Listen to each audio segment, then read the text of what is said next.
बिस्मिल्लाहिर्रहमानिर्रहीम। अस्सलाम वालेकुम नाज़रीन, शाहिद चौधरी ऑफिशियल के साथ मैं हूं आपका मेज़बान अब्दुल्ला तनवीर। नाज़रीन, कल एक वाकया पेश आया शेराकोट थाने के इलाके में, यकीनन आपने भी देखा होगा, जिसमें एक कहा जा रहा है कि एक मजदूर की जानिब से, एक मिस्त्री की जानिब से एक इंस्पेक्टर सैफुल्लाह नियाजी खान साहब को गोलियां मार के कत्ल कर दिया गया। और उसके बाद कहा जा रहा था कि ये जो लड़का है, काफ़ी उसके ऊपर मीडिया के ऊपर भी तनकीद की जा रही थी, और उसके बाद काफ़ी चीज़ें जो हैं वो इन्वेस्टिगेशन के बाद सामने भी आई है। और अभी यकीन कीजिएगा हैरान कुन चीज़ें मजीद सामने आई हैं। लेकिन मुझे शाहिद चौधरी साहब की एक चीज़ बड़ी अच्छी लगी है कि इन्होंने एक चीज़ को बड़ा बहुत ज़्यादा अप्रिशिएट भी किया है। इस इन्वेस्टिगेशन के हवाले को, इस चीज़ को बहुत ज़्यादा उन्होंने देखा है कि हम जो भी बात करेंगे और हमारा आज का प्रोग्राम भी जो होगा वो हक सच की बात पे होगा। यकीनन मुलजिम को सजा मिलेगी, लेकिन उसके साथ ज्यादती नहीं पेश आनी चाहिए। और ये जो वाकया पेश है, जो कत्ल की हद तक पहुंच गया था, आखिर इसके पीछे बैकग्राउंड क्या था, इसके क्या फैक्ट्स थे, मैं चाह रहा था आज का हमारा जो प्रोग्राम होगा without rating, without any PR, हम चाह रहे थे कि बिल्कुल हकाइक पे बात करेंगे। और अगर किसी एक मजलूम की अगर जान बच जाती है तो इससे ज्यादा बेहतर कुछ भी नहीं होगा। नो डाउट काफी चीजें हैं जो मैं चाह रहा था कि आप भी देखेंगे, और यकीनन ये जो चीजें हम बात करेंगे सोशल मीडिया पे कहीं भी नहीं होंगी, जो कि सिर्फ और सिर्फ हम ही आज के प्रोग्राम पे बात करेंगे। अस्सलाम वालेकुम सर। वालेकुम अस्सलाम अब्दुल्ला। सर कैसे हैं आप? अल्लाह का शुक्र। सर सैफुल्लाह नियाजी साहब, आपके ऊपर एक मुकदमा भी किया था जिसके बाद आप बरी हो गए थे, और बाकायदा वो आपके पास दफ्तर में भी आए थे, आपसे उन्होंने सुलह भी की। उसके बाद बड़ा आपने भी कहना था कि बड़े दबंग हैं, बड़े बहादुर शख्स हैं ये जो महकमे पुलिस में काम कर रहे हैं, बड़े निडर होकर काम करते हैं। लेकिन इनके हवाले से एक चीज और भी थी कि ये झूठे पर्चे बहुत ज्यादा दर्ज किया करते थे, और ये भी कहा जाता था कि ये खुद मानते भी थे कि मुझसे झूठे पर्चे हो गए, लेकिन मैं अफसरान के हुक्म पे करता हूँ। और अब आप देख रहे हैं सर कि उनको कत्ल कर दिया गया। क्या इसके पीछे की मुहरकात है, मैं चाह रहा था आपसे हम जानेंगे। सर सबसे पहले तो मुझे एक चीज क्लियर कीजिएगा, अभी लेटेस्ट न्यूज आई है, हमें पता चला है कि वो जो लड़का जिसने कत्ल किया था उसने खुद ही 15 पे कॉल करके पुलिस को बुलाया था। आपके समझते हैं क्या कॉल रिकॉर्ड्स इस तरह के निकल सकते हैं, ऐसे हो सकते हैं? अब्दुल्ला, सबसे पहले मैं आपको एक चीज़ बताता हूँ, ये चीज़ याद रखिएगा, ये केस जो है ना, मेरा ख्याल है तारीख का पहला केस होगा जिसके अंदर मुलजिम खुद कॉल करके ना 15 पे पुलिस को आगाह कर रहा है कि जी मेरे से कत्ल हो गया है, और ये बंदा जो है ना मुझे बेहुदा किस्म की गालियाँ निकालता था, मेरे साथ बदतमीजी करता, मैंने इसे मार दिया है। और ये पुलिस का इंस्पेक्टर सैफुल्लाह नियाजी है, उसने खुद को सरेंडर कर दिया है। कल का कितना मीडिया जो है छलांगे मार रहा है कि डॉल्फिन वालों ने पकड़ लिया है, फलां हो गया है, ये हो गया है। यार वो लड़का भागना चाहता तो वो भाग सकता था, उस लड़के ने प्री प्लान्ड इरादा था इसको मारा है। और वो लड़का जो है ना, जो उसे स्टेटमेंट दी कि रोजाना गालियाँ निकालता था, वो बदतमीजी से तंग आ चुका हुआ था। अब भी इसमें एक नई चीज़ जो है ना, मेरा अंदाज़ा है, आपको पता ना मेरी राय बड़ी लोगों से मुनफरिद होती है, मैं उस फॉर्म पे भी सोच रहा हूँ ये लड़का जो है ना प्री प्लान, यानी कि सारा कुछ सोचा हुआ था, आज मैंने इसको मार देना है।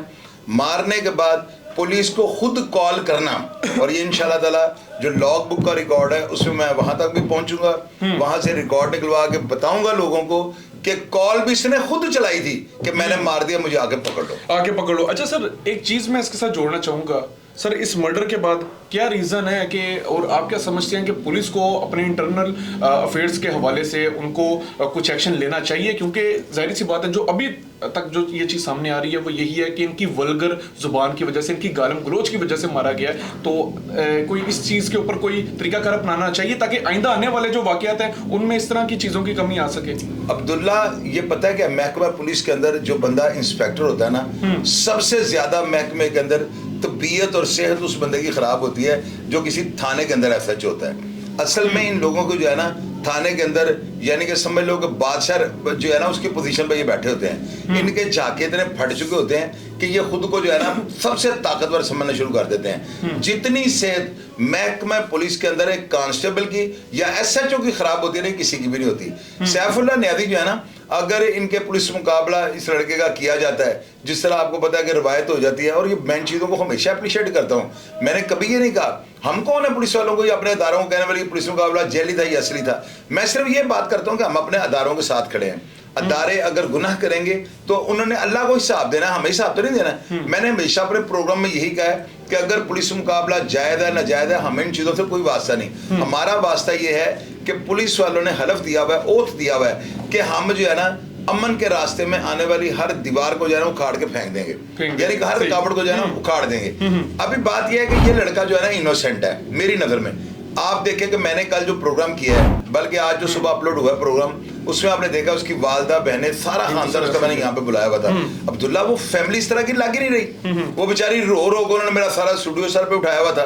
वो बेचारी कहती हैं कि ये एक दिन पहले गालियां निकालता रहे। अल्लाह के बंदे, गाली कौन बर्दाश्त करता है? और थानों के अंदर कांस्टेबलों ने उठा के स्टूल मार दिया SHO, इनके गलत रवैये की खातिर। बड़े बड़े अफसर, भावलपुर में एक जो बहुत बड़ा अफसर था उसको उसके अमले ने गोली मार के मार दिया था। कई ऐसे वाकयात हैं, कई दर्जनों में। बदतमीजी करने का हक ही कोई नहीं बनता। तनहा वो गवर्नमेंट से ले रहे हैं, तनहा वो महकमे से ले रहे हैं। क्या SHO का बाप उनको तनहाई देता है? सैफुल्लाह न्याजी बहुत अच्छा इंसान था मेरी हद तक, क्योंकि मेरी गिरफ्त टाइट थी, मैं वजनी बंदा था। उसको पता था ये मुझे मेरा मतलब अदालतों में चीर फाड़ के रख देगा, इसने मुझे 25 साल सजा करवा देनी है। मैंने पहले भी बड़े पुलिस वालों को सजाएं करवाई हैं। मेरा एक केस था, उस केस के अंदर 4 पुलिस वाले 25-25 साल सजा हुए हमें।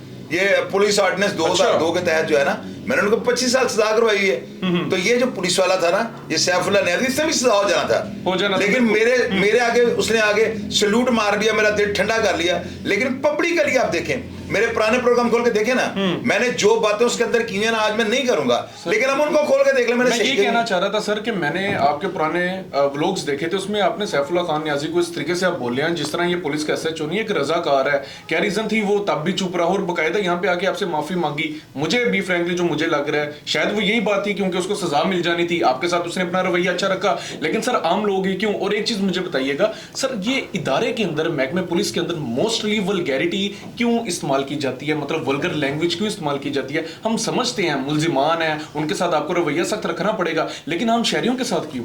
अब्दुल्ला, ये पिंडों से आए पुलिस वालों का हाल है। लाहौर के अंदर अभी देखना हमारी टीम कैसी है माशाल्लाह।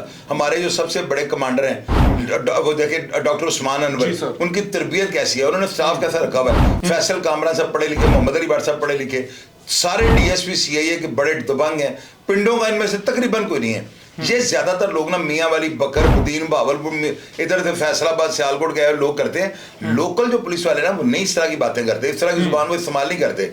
और आप देखें कि मैंने किस तरह की सख्त जुबान पुराने प्रोग्राम से बोली है।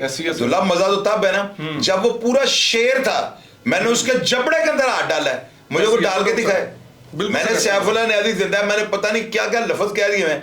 आप मेरे पिछले प्रोग्राम खोल के देखें, आप लोग खौफ खा जाएंगे। आप लोग जो कहते हैं पुलिस की TC करता है, वो तो हाजिर ड्यूटी इंस्पेक्टर था और इसके बारे में कोई लब कुशाई नहीं करता था। मेरी बात आप नोट कर लीजिएगा।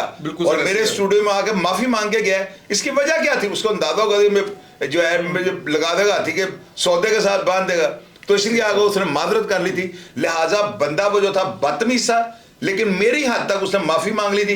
लिहाजा मैं अभी उसकी जातियात पे कोई बात नहीं करूंगा। मैं तो यही कह रहा हूँ, पुराने प्रोग्राम खोलने जो मैंने कहा हुआ एक एक लफ्ज सच था। सर आप बात नहीं करेंगे, ठीक है, खुदा उनके जो भी उनसे गुनाह, कबीरा सगीरा गुनाह हो गए, उनको माफ करे, उनको जन्नत में आलम मुकाम अता करे। जरी सी बात है, आखिरत की मार नहीं किसी से बर्दाश्त होती। लेकिन सर सुबह आप भी गए हैं, हम मतलब हमारी पूरी टीम इकट्ठी गई है वहाँ पे, जय वकुआ पे हम पहुंचे हैं। लेकिन वहाँ के जो लोग थे ना सर, मैंने एज ए एंकर मैंने एक चीज ऑब्जर्व की है, वो जो बात कर रहे थे उनका यही कहना था कि ये जो शख्स है बहुत ज्यादा गालम गलोच का इस्तेमाल करता है। मतलब इन शॉर्ट वो खुद तंग आए हुए थे। लेकिन मैंने उनसे कहा था कि आप क्या इन चीजों को उन कैमरा बोल सकते हैं? वो चीज से डर रहे थे। क्या रीजन है? क्या सर ये SHO थे इसलिए इन चीजों से वो डर रहे थे? अब्दुल्ला, ये बड़ा ये वैशी जट था, ये SHO नहीं था। आपने देखा जब मैंने उस बाबे को बुलाया, वो जो फट्टे के ऊपर बैठा हुआ था, उसने क्या कहा? उन्होंने कहा भाजी पहले दसना साड़ी रिकॉर्डिंग नहीं करोगे। उस बंदे की शक्ल बता रही थी, वो खौफ में था। वो कहता है भाजी यहाँ पे आ गए ना, गालियों के अलावा ये बंदा बुलाता नहीं था। ऊपर सीढ़ी पे खड़ा होकर वो गाली निकालता, तेरी म्यां नू, तेरी बहन नू, ये कर वो कर। वो कहता है 1 रुपया इसको नहीं देता था और इसको जबरदस्ती कहता था मुझे अपने घर लेके चलो। यानी अब अगली बातें मैं आज करूंगा, अच्छा नहीं लगता। यानी लूज करेक्टर आदमी था। बेशक मैंने उसकी तारीफ किया, मैंने सही किया है। तारीफ इसलिए किया कि वो झुक गया ना। अगर मेरे आगे नहीं झुकता, मेरा भी टाइम वेस्ट करता और मैंने इसे सजा करवा देनी थी। लेकिन बाकी लोगों के साथ उसका जो रवैया था ना, मुझे वो जो बंदा जिसने छापड़ी पकड़ी थी, आपको पता है ना, वो जो पीछे से रुमाल ले गया, भाजी मैं तो दस रहा, उसने क्या कहा थे? ਉਹਨੇ ਕਿਹਾ ਭਾਜੀ ਇਹਨੂੰ ਹੋਰ ਕਿਸੇ ਨੇ ਮਾਰ ਦੇਣਾ ਸੀ, अगर ਇਹ ਮੁੰਡਾ ਨਾ ਮਾਰਦਾ ਮਰਨ वाला ਸੀ आजकल। वो कहता है सर बंदे के साथ वहां पे गाली निकाल के बातें करता। बिल्कुल सर, बिल्कुल नाज़रीन, ये तलख गुफ्तगू है और मैं नहीं चाहता कि और हमारा बिल्कुल भी ये चीज़ नहीं है कि हम उनकी ज़ातियात पे बात करें, लेकिन मैं चाह रहा था ये वो चीज़ें हैं जिनको सामने रखना चाहिए। पब्लिक को अवेयरनेस होनी चाहिए कि भाई इस तरह के जो मामला पेश आ सकते हैं और आइंदा इस तरह के जो मामला होंगे उनसे बचा जा सके। हमारा बिल्कुल भी हमारी ये चीज़ नहीं है कि भाई हम उनकी तजलील करें या उस करैक्टर को हम पकड़ के जोड़ दें, ऐसा कुछ भी नहीं है। बस मैं ये चाह रहा था कि आइंदा आने वाले जो मामला हैं उनमें इन चीज़ों की कमी आ सके। सर एक चीज़ आप बताइएगा, आप कल भी अपने प्रोग्राम में एक बात कर रहे थे कि एक बड़ा लाहौर अंडरवर्ल्ड का जाना माना एक बंदा था, छोटे बच्चे से कत्ल हो गया। उसके बाद ये न्याजी सैफुल्लाह न्याजी खान साहब जो हैं सर, इनका भी एक बहुत बड़ा नाम था, बड़ा रख रखाव था, ये भी छोटे बच्चे से और बाकायदा छोटे बच्चे से मारे जाते हैं और सैफुल्लाह न्याजी खान साहब की ही पिस्टल से मारे जाते हैं। सर क्या रीज़न है इतने बड़े बड़े नाम छोटे छोटे बच्चों से कत्ल? यार ये पता है कि मियाँ वाली के लोग जो होते हैं ना, इनकी एक ना इनके अंदर एक ऐसे, मैंने कल भी अपने प्रोग्राम में कहा, आज अच्छा नहीं लगता, मैं आइंदा इंशाल्लाह उस पर भी बात करूंगा। सिकंदर न्याजी भी अपने ही पिस्टल से मर गए थे, यानी कि उनके सिक्योरिटी गार्ड उनको अपने पिस्टल जो उनका जाती इस्तेमाल में पिस्तौल था उसके साथ मार दिया, भाग गया था। बाद में पकड़ा गया, आसफ उसका नाम था, जबकि ये लड़का जो है ना इसने भी उनके पिस्टल के साथ मार दिया है। अब देखे ना अब्दुल्ला, ये लड़का भागना चाहता, शूटर होता ही भाग जाता। यार ये कैसा कातिल है जिसे खुद कॉल करके पुलिस को बता दिया है कि जी मैं मार दिया, मनवा के फाड़ लो। चूंकि इसकी वजह ये होगी, ये लड़का इज्जतदार होगा, ये नहीं चाहता होगा पुलिस इसके घर में इसकी माओ बहनों को आगे लगाए। और मैंने आज इसके सारे घर वालों को घर भेज दिया है, इसकी वालदा को, बहनों को, और मैंने उनको कहा है कि आप मुझे कॉल कीजिएगा और मैं डायरेक्ट फैसल कामरान साहब को और आईजी पंजाब को बताऊंगा कि सारा भी ये मतलब तो नहीं है जिसने पुलिस की वर्दी पहन ली उसको बदमाशी का सर्टिफिकेट मिल गया। अगर महकमा पुलिस में कुछ इस तरह के अफसर होंगे जो जुबान का गलत इस्तेमाल करेंगे और निजी जिंदगी में लोगों के साथ गलत रवैये रखेंगे तो फिर उनके साथ यही होगा ना। बिल्कुल सर, वो एक सिविलियन बन के मरा है, उसने प्राइवेट जॉगर पहने हुए थे, यानी कि वर्दी के शूज नहीं थे ना, इसके सर पे उसने अपने वजूद पे वर्दी पहनी थी, तो इसका मतलब क्या है, वो एक सिविलियन था।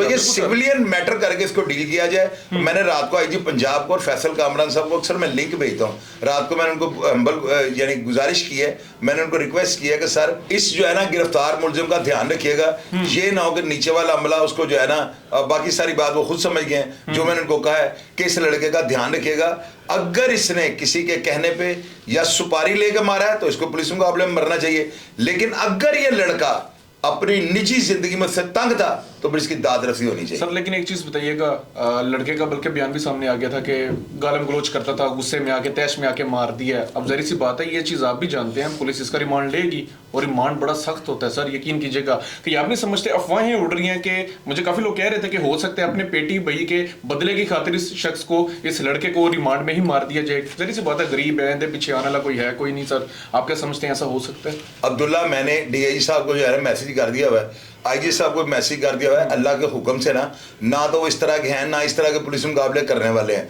ये आपको भी पता है, उन्होंने हमेशा क्रिमिनल को जहन्नम हासिल किया है। ये जहन्नम हासिल वाला लड़का नहीं है, ये एक सिविल मैटर है, ये यानी मेरी नज़र में सिविल का बंदे का मैटर है। ये वो कोई मैटर नहीं है कि आप कहेंगे सरकार का कोई इंस्पेक्टर उससे मार दिया है या वो वर्दी में था या कहीं रेड करना गया था, कुछ भी ऐसा नहीं होगा, मुझे इस चीज़ का यकीन है। और ना ही रिमांड के दौरान कोई तशद्दुद से उसको मारेगा, ये बात आप कागज को पर नोट सर एक चीज फिर क्लियर कीजिएगा, आप चाहे वो मावरा अदालत मारा जाए या फिर जाली पुलिस मुकाबला हो, आपका एक ही आपकी स्टेटमेंट होती है कि मैं हमेशा इदारों के साथ खड़ा हूँ। क्या इस बार भी आप इस स्टेटमेंट पे कायम रहेंगे? यार इदारों के साथ मैं पहले भी खड़ा हूँ, अब भी खड़ा रहूंगा, लेकिन अगर यहां पर किसी भी किस्म की बात बयानती हुई तो मैं आउट ऑफ द वे जाऊंगा।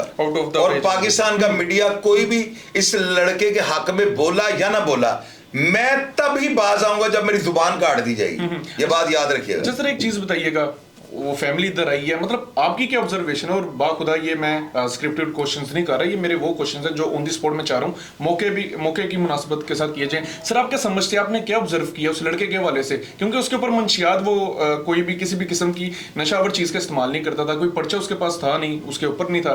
आप क्या समझते हैं सर, वो लड़का क्या वाकई मतलब सही है या किसी के कहने पर भी हो सकता है ऐसा? अब्दुल्ला, जरूरी नहीं होता, कोई भी शरीफ आदमी जो है ना, ये कोई ऐसी एज वाली बात है जो आप कह रहे हैं कि जिसके ऊपर कोई सीआरओ नहीं है, उसके ऊपर रिकॉर्ड नहीं है। अब्दुल्ला, कत्ल कोई भी कर सकता है, असल बात ही होती है कत्ल की मुहरकात को देखना पड़ता है। हाँ, इस चीज़ से ये जरूर सामने आ गई बात कि उसके वालिद ने बताया कि मेरा बेटा रिकॉर्ड याफ्ता नहीं है, मेरा बेटा मनशियात नहीं पीता, रात को टाइम पे घर आता था, घर का वाहद कफील था। बाप ने बताया मैं ट्रॉली चलाता हूँ और मेरा ये बेटा सारा घर चलाता था। 3 उसकी बहनें हैं और बाप जो है ट्राली चलाता है, लड़का जो है सारे घर का जो है कफील था, एक उसकी बच्ची है और एक बच्चा, ये बच्ची उसकी होने वाली है। यार इस हालत में अब्दुल्ला जो बंदा अक के जो है ना कत्ल करेगा, उसको नहीं पता मेरे घर में बेटा होने वाला है या बेटी होने वाली है, बीवी उसकी प्रेग्नेंट है, और ऐसे हालात में बंदा, बहुत मुश्किल काम है कि आप ये कहो ना कि उसने वैसे ही बंदा मार दिया, नहीं। अब्दुल्ला वो नक आ चुका हुआ था यार, जिस कॉन्फिडेंस से उसने कैमरे के आगे इकबाले जुर्म किया ना, मुझे उसी वक्त यकीन होगा ये लड़का सच है। बिल्कुल सर, ऐसे ही है सर। एक चीज बताइएगा, ये इसके साथ ही ये क्वेश्चन जुड़ता है, चलें ठीक है, कत्ल तो सर आखिरकार कत्ल है, ये हम मानते हैं, लेकिन सर लोग यही कह रहे हैं, सोशल मीडिया पे भी चल रहा है कि उसको चाहिए था कि इसके खिलाफ शिकायत करता। आप क्या समझते हैं, किसी पुलिस वाले के खिलाफ शिकायत को संजीदगी से लिया जाता है सर? यार वो लड़का 4-5 साल से अब्दुल्ला उसके पास था, उसको पता था इसके बारे में, मैंने किसी को भी शिकायत की, मेरी नहीं किसी ने सुननी, ये बात तयशुदा है। वो लड़का समझ गया हुआ था, उसको पता था ये जिन बाबा है, महकमा पुलिस में ऊपर से बाबू साहब नाके का वो इंचार्ज था। यार ऐसा तो पागल वो लड़का नहीं था, वो किसी को पुलिस वालों के पास चले जाता, उल्टी इसकी छतरौल होनी थी। तो वो लड़का जो है ना इसका भेदी था, 4-5 साल से वो इसके पास था, और ये न्यादी ने उसको किराया बढ़ाने का कह रहा था। यानी ये जगह जो है ना बजाज न्यादी वगैरह के जो अड्डे जो ट्रांसपोर्टर हैं, तो उसकी जगह का जो किराया सारा ये सैफुल्ला न्यादी वसूल करता था। उसी बात में इसका जो है ना रोज रफड़ पड़ा हुआ था, किराया बताओ। वो लड़का बता नहीं उसके घर वाले, उन्होंने कहा कि ये रोज फोन करके माओ बहनों की गालियां निकाल रहा था, और वो कहता चाचा जी गाला ना कटो, ये फिर बात नहीं आता था। और ये जुबान जो है ना इसकी इसको मरवा गई है, और कोई बात नहीं। जुबान इसकी इसको मरवा गई, बिल्कुल सर। अभी आप बात कर रहे हैं कि इसकी कौन सुनता, मतलब सारों ने इसके खिलाफ हो जाना था। फिर मुझे एक चीज बताइए ना सर, एक तरफ तो हम बहुत ज्यादा कहते हैं कि पुलिस के जो लोग हैं बड़ा अच्छा काम कर रहे हैं, किसी शरीफ शहरी के साथ पुलिस का रवैया, पुलिस का सलूक बुरा हो जाता है, वो कहाँ जाएगा, किसको अपनी फरियाद सुनाएगा सर? अब्दुल्ला देखो ना, उसको इतनी अवेयरनेस नहीं थी, वरना फैसल कामरान साहब के पास जाता ना खुली कचहरी में। अब वो बच्चा था, वो डरा रहा है, अब वो उसके ज़हन के अंदर क्या था, वो क्यों नहीं गया, इसका जवाब मैं तो नहीं दे सकता हूँ, लेकिन हो सकता है उस बेचारे के पास एंड्रॉयड फोन ही ना हो, उसके पास इसलिए सोशल अवेयरनेस होगा मैंने किसके पास जाना है, वो बेचारा अक गया हुआ था। अब्दुल्ला ये बात कागज पे नोट कर लो, उसका बयान बता रहा है को नक आ चुका था, फिर जाकर समझ। सर इस केस का फाइनल एंडिंग क्या होगी, आप क्या समझते हैं? अब्दुल्ला एंडिंग ये होगी, लड़का बाहिफाजत जेल जाएगा, इसको कोई पुलिस मुकाबले में नहीं मारेगा। मेरी बात पूरी दुनिया जहां तक मैं देखा जाता हूं, याद रखें, इसको कोई पुलिस मुकाबले नहीं मारेगा। अगर ये लड़का पुलिस मुकाबले में मारा गया तो पाकिस्तान का सारा मीडिया बेशक इसके खिलाफ प्रोग्राम करे, लेकिन मैं इस लड़के की आवाज जो है ना इसके साथ ऐवानों को हिलाकर रख दूंगा, ये मेरा वादा है सबके। मतलब जो उसको अदालत सजा देगी वो हम अदालत सजा दे, अदालत का काम है, और इंशाल्लाह ताला इसका केस भी मैं लड़ूंगा। ये मैं और सारे पाकिस्तान, मुझे कोई नहीं रोक सकता। मैं अपने बेटों को, वकला को कहूंगा, गुजारिश करूंगा, ये बिलाल साहब है, उसके बाद मियां मतीन साहब हैं, इतने टॉप के वकील हैं जो कहते हैं कि हम जो है ना सोशल कामों के लिए हाजिर हैं, तो मैं सबके आगे रिक्वेस्ट करूंगा, अपने बेटे को कहूंगा, जितने वकला को मैं जानता हूं उनके आगे जो है ना फरियाद करूंगा कि यार इस लड़के का साथ दें। अगर ये लड़का हक पे है और ये तंग आके इसने इंस्पेक्टर को मार दिया है, तो यार इसका साथ देना क्या गुनाह है, मुझे ये बताएं। सर मेरा लास्ट क्वेश्चन है, मतलब आपको इस लड़के में क्या ऐसा नजर आया? एक तरफ तो पुलिस इंस्पेक्टर का कत्ल है, दूसरी तरफ आप कह रहे हैं कि मैं इसका साथ दूंगा, बकायदा केस लड़ूंगा। क्या चीज आपने सर नोट की है, काइंडली हमारे नाज़रीन को बताइए। क्या सिर्फ वल्गैरिटी को देख के आप ये बात कर रहे हैं? अब्दुल्ला देखो बात पता क्या, सबसे पहली बात तो मरने वाले इंस्पेक्टर को साथ मेरा बड़ा वास्ता रहा है, मैं इसको जानता हूँ। बेशक मैं उसकी जो ऑडियोज कल मैंने चलाई हैं वो मुझे लाला जी कह के बुला रहा है, मेरी तो उसके साथ कोई दुश्मनी नहीं थी, लेकिन यार इस लड़के ने जो अक के अगर काम कर दिया है तो क्या उसको पाकिस्तान में पूछेगा कोई नहीं। मैं हमेशा जो ना हक सच की बात करने वाला हूँ, मैंने हमेशा पुलिस को डिफेंड किया है और बिल्कुल राइट किया है। मैं कभी जो है ना चोरों का या डाकुओं का साथ नहीं देता हूँ, अपने अदारों का साथ देता हूँ, वो मैं क़यामत तक देता रहूंगा। लेकिन इस लड़के का मैं साथ इसलिए दे रहा हूँ क्योंकि इस बेचारे ने जो है ना लागर्ज होकर, इसको अंजाम का भी नहीं पता था कि मुझे क्या होगा, वो तख्तादार पे लटका दिया जाए, उसको अदालतें छोड़ दें। मैं इसके केस को ऐसे ही लड़ूंगा जैसे अपने बेटे के केस को लड़ा। क्या बात है सर, बिल्कुल होना भी चाहिए। और इन छोड़ एक चीज सामने नजर आ रही है, साफ नजर आ रही है कि इस बार इसको साथी छुड़ाने नहीं आएंगे सर, ऐसे ही है। और यार अब्दुल्ला साथियों की बात अब करें ना, वो भी पता क्या होता है, वो मैं आपको हर प्रोग्राम में मैंने ही कहा है कि पुलिस वालों की एक स्टेटमेंट होती है, वो उन्हें बनानी होती है, वो उनकी मजबूरी होती है। अगर उसके अलावा वो लिखते हैं तो मावरा अदालत वो खुद फिट हो जाएंगे। क्योंकि ये सब तो ये कहाँ का, मेरी बात सुनो ना, ये कहाँ का असूल है कि जुर्म पेशा को मार के पुलिस वाले बंदे लग जाएं? उनका काम ये बनता है अमन के रास्ते में आने वाली कोई भी रुकावट है ना उसको उखाड़ के फेंक दें। इसके लिए उनका फंसना वो जरूरी तो नहीं है ना, ये एक स्टूडियो स्टेटमेंट होती है जो अपनी साइड को सेफ करने के लिए बनाते हैं। तो ये साथियों को छुड़ाने वाली प्लांटेड से होता है काम, लेकिन उसमें रियलिटी ग्राउंड ये होती है कि उन्होंने जनाब पेशा बंदा मारा होता है। बिल्कुल सर, तो ऐसा यहाँ पे तो ऐसी बात ही कोई नाम जनाब पेशा है ना, इस बेचारे को साथी। ऊपर से मैंने अपने आईजी पंजाब को, डीआईजी साहब को मैसेज कर दिए। मैंने उनको कहा कि सर इस केस पर जरा ध्यान रखिएगा, कहीं इसके साथ कोई ऐसा कोई पुलिस वाले को मामला या इस तरह काम ना कर दें, नहीं होना चाहिए। बिल्कुल नाजरीन, ये हमारी अभी तक की लेटेस्ट अपडेट थी और मेरी इदारों से दरख्वास्त होगी कि इस तरह के हसास मामलों की मुकम्मल इन्वेस्टिगेशन की जानी चाहिए। या वो जो लड़का था क्या वाकई वो तैश में आके उसने ये सारे काम किए हैं, क्योंकि इसके भी जो केसेस बनते हैं वो एक डिफरेंट सिनेरियो क्रिएट करते हैं। तो खुदारा इस बच्चे के साथ ज्यादती ना की जाए। जरी सी बात है, इज्जत हर बंदे को प्यारी होती है, इज्जत सबसे पहले होती है। और मजीद जो इस चीज के हवाले से चीजें सामने आएंगी इंशाअल्लाह ताला हम आपके सामने ला के रखेंगे और हम कोशिश करेंगे इंसाफ मिले। चाहे वो जो बच्चा है, वो जो मुलजिम है, उसको अगर सजा अदालत देती है तो हम भी उसकी तईद करेंगे। लेकिन अगर कोई भी गैर कानूनी हरकत होगी तो शाहिद चौधरी साहब, बल्कि इन्होंने खुद कह दिया, उस बच्चे का केस लड़ेंगे, अपने बेटे से लड़वाएंगे। तो मजीद आगे जो भी चीजें होंगी, जो मुहरकात होंगी, इंशाअल्लाह ताला हम आपके सामने रखेंगे। प्रोग्राम का नाज़रीन फीडबैक जरूर दीजिएगा। इसी के साथ अपने मेजबान अब्दुल्ला तनवीर को इजाजत दीजिए। अल्लाह निगहबान।